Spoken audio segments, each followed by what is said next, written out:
ভাইয়া এই চকলেটগুলো আপুর জন্য, আপু অনেক পছন্দ করে। আমি যে দিয়েছি সেটা কিন্তু বলবেন না। কেন? তুমি তোমার আপুকে দিচ্ছ, এটা বলতে সমস্যা কোথায়? এমনি আপনি যদি বলে দেন তাহলে কিন্তু আমি আর আপনার সাথে কথা বলবো না। আরে রে শালা বাবু, বোনের সাথে এত রাগ অভিমান কিসের? আচ্ছা ঠিক আছে, আমি বলবো না। থ্যাংক ইউ ভাইয়া। ঠিক আছে, যাই তাহলে। সাবধানে যান।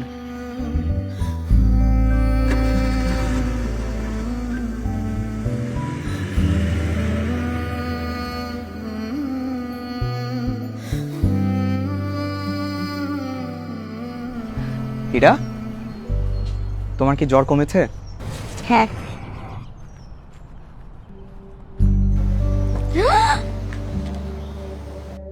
এই চকলেট তুমি কোথায় পেলে? ইমনের সাথে দেখা হয়েছিল তোমার? ইমন? ইমনের সঙ্গে কেন আমার দেখা হবে? তাহলে তুমি কিভাবে জানলে যে এটা আমার পছন্দের চকলেট? তুমি আমার একমাত্র বউ, আর তোমার পছন্দের খোঁজখবর আমি রাখবো না, সেটা কি হতে পারে? তুমি আমাকে মিথ্যা বলছো। আরে, তোমার যদি আমাকে বিশ্বাস না হয় তুমি ইমনকে ফোন দিয়ে জিজ্ঞাসা করো। আর আমি ফ্রেশ হয়ে আসি। হ্যাঁ,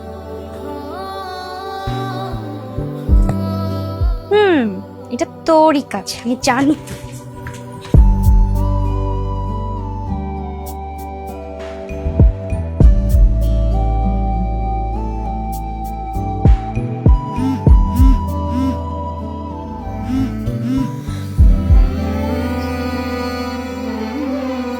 এখনো আমার উপর রাগ করে আছে, কিন্তু আবার ঠিকই চকলেট পাঠিয়েছে। লেজ কাটা শয়তান।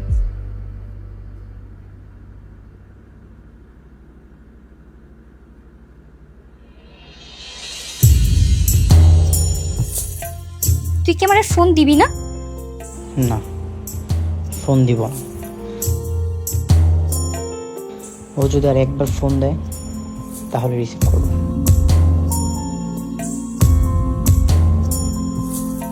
এত উত্তেজিত না হয়ে মাথা ঠান্ডা করে একটা সমাধান বের কর। কেন মা? আমি কেন মাথা ঠান্ডা রাখবো? রাস্তাঘাটে বখাটেরা আমার বোনকে ডিস্টার্ব করবো, আমি মাথা ঠান্ডা রাখবো? থাক ভাইয়া, আমি না হয় কালকে থেকে অন্য পথ দিয়ে আসা যাওয়া করবো। কেন? তুই কেন অন্য পথ দিয়ে যাতায়াত করবি? আমি কি মরে গেছি? তোর ভাই এখনো বেঁচে আছে। রাস্তার ওই কাঙ্গালগুলা জিব্বা আমি টেনে ছিঁড়ে ফেলবো। তুই ছাড়া দুনিয়াতে আর কারো ফোন নেই? আর কারো ভাই তোর মতো পাগলামি করে? তুই কি বলে তুই এটা?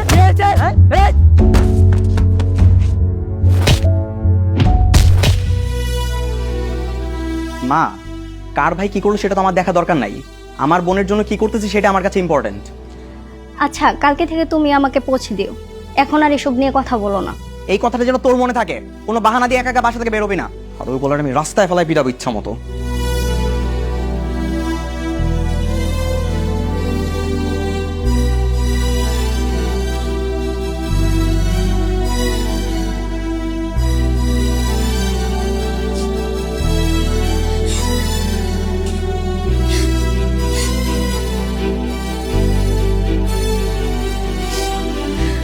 ইরা, কি হলো? কান্না করছো কেন?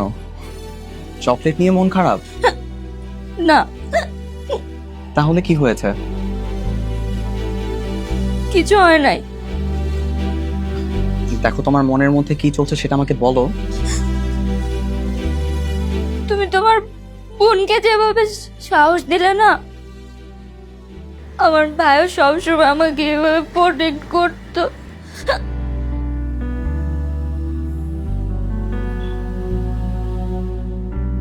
ভাই বোনের ভালোবাসা তো এমনই হয়, দুজনের মাঝে সারাক্ষণ খুনসুটি চলে, ঝগড়া চলে, কিন্তু কেউ কাউকে ছাড়া থাকতে পারে না।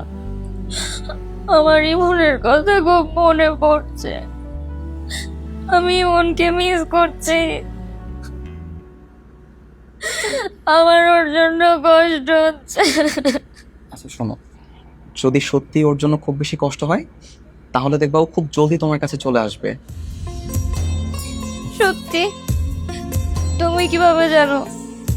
রাত যত গভীর হয় ভোর তত নিকটে আসে। এই যে কষ্ট বেড়েছে, দেখবা এই কষ্ট শেষ হয়ে সুখ আসবে। তোমার কথা যেন সত্য হয়। আমি আমার ভাইটাকে অনেক মিস করছি।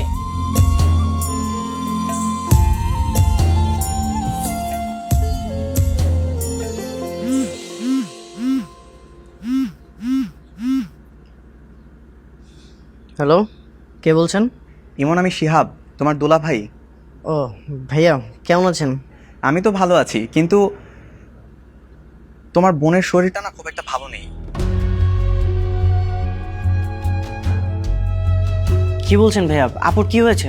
প্রচন্ড জ্বর এসেছে, মেডিসিন খাচ্ছে কিন্তু তারপরও জ্বর কমছে না, পরক্ষণে বেড়ে যাচ্ছে। এদিকে আবার জ্বরের করে মাঝে মাঝে ইমন ইমন বলে ডাকছে। কি বলেন? আপুর জ্বর হলে তো এরকম অনেক সমস্যা হয়। আচ্ছা ঠিক আছে, আমি আমার আব্বুকে বলতেছি, তারা যেন তাড়াতাড়ি আপনাদের বাসাতে যায়। আচ্ছা ঠিক আছে। ঠিক আছে। মা, মা, কিছু বলবি? মা, দুলাভাই ফোন দিয়েছিল, আপুর নাকি জ্বর। হ্যাঁ, জ্বর, আমার সাথে কথা হয়েছে। তোমরা এখনো বাসাতে কেন? এখনো যাওনি? আমাদের যখন সময় হবে তখন আমরা যাব, আগে তোর বাবা আসুক। আর সামান্য জ্বর, দেখতে যেতে হবে কেন? আশ্চর্য, আপুর একটু জ্বর হলে তো অনেক কষ্ট পায়, তাই বলে তোমরা এইভাবে অবহেলা করবা? তুই যে তোর আপুর সাথে কথা বলিস না, সেজন্য তো অনেক কষ্ট পায়। তুই কথা বলিস না কেন? শোন, আমরা তো যাবই, তার আগে তুই একবার দেখে আয় না, তাহলেই তো হয়। আমি যাবো না। তা যাবি কেন? তোর যখন জ্বর হয় তোর আপু কতটা ছটফট করে, একটু মনে করে দেখ তো। সারা রাত তো তোর পাশেই বসে থাকে।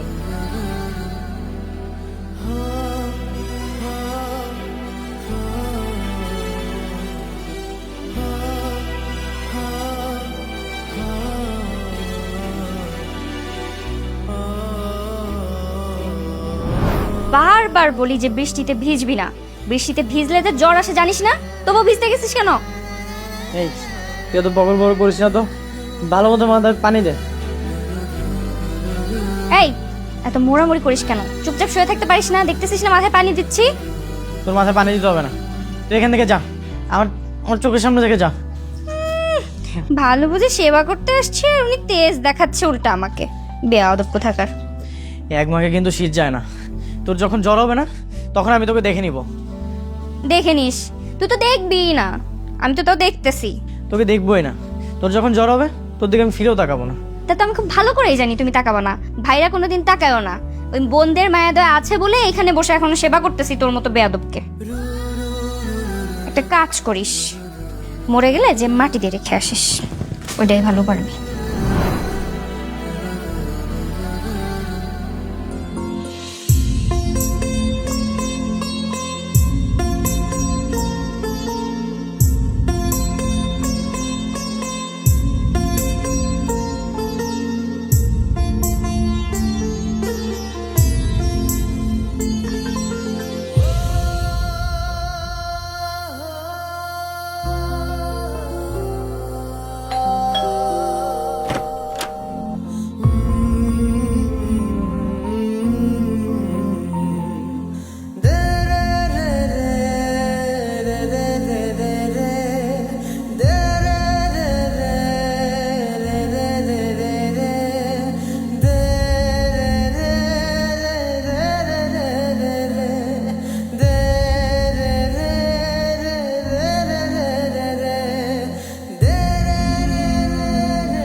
ইমন, ভাই তুই আসছিস? হ্যাঁ আপু। শুনলাম তোর নাকি জ্বর হয়েছে, এই জন্যই তোকে আমি দেখতে এসেছি। ভাবছি তোকে আমি অনেক মিস করি রে আপু। আমি তোকে মিস করি আপু।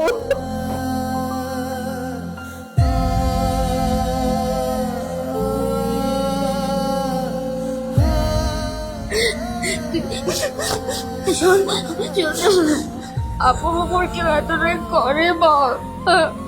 তুই আমার উপর এত রাগ কেমনে করেছিলি? তুই জানিস আমি তোর জন্য প্রতিদিন কান্না করছি। আপু, তুই আমাকে মাফ করে দে, আমি আর কখনো তোর সাথে অভিমান করবো না, কখনো অভিমান করবো না। ঠিক আছে ভাই।